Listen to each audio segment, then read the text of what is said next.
धर्मशास्त्र बताते हैं कि मानव स्त्री पुरुष का जन्म भाग्यवान आत्माओं को मिलता है, जो पूर्व जन्मों में किए गए शुभ व अशुभ कर्मों अर्थात पाप तथा पुण्यों पर आधारित होता है, जिसे प्रारब्ध कहा जाता है।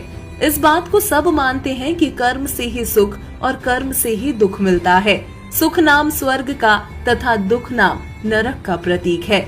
जिस घर में सुख होता है वहाँ सब कहते हैं कि उनका घर तो स्वर्ग है, जहाँ दुख होता है वहाँ कहते हैं उनका घर तो नरक बना हुआ है। हमने अपने ऊपर अनावश्यक रीति रिवाजों, व्यर्थ की परंपराएं, शास्त्र विरुद्ध क्रियाओं का भार स्वयं ही लाद रखा है तथा नशे के आदी होकर घर को नरक बना लिया है, जो कि प्रारब्ध में निर्धारित नहीं होता। विश्व के सबसे बड़े समाज सुधारक और जगत गुरु तत्वदर्शी संत रामपाल जी महाराज जी द्वारा लिखित पवित्र पुस्तक धरती ऊपर स्वर्ग में बताया गया है कि बच्चों का संस्कार परमात्मा ने बना रखा होता है।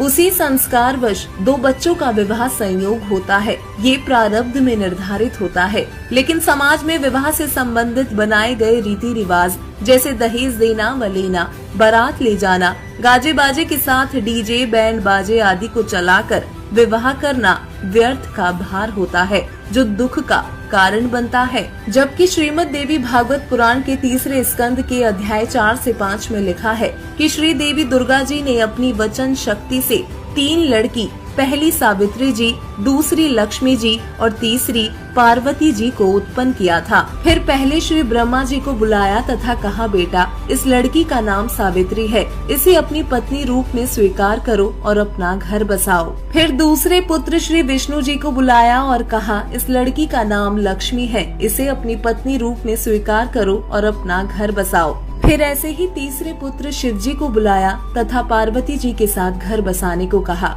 इस तरह तीनों देवताओं का विवाह संपन्न हुआ, जिसमें न बाराती थे, न भाती थे, न कढ़ाई चढ़ाई, न मिठाई बनाई, न बाजे, न डीजे बजा, न दहेज दिया, न लिया गया।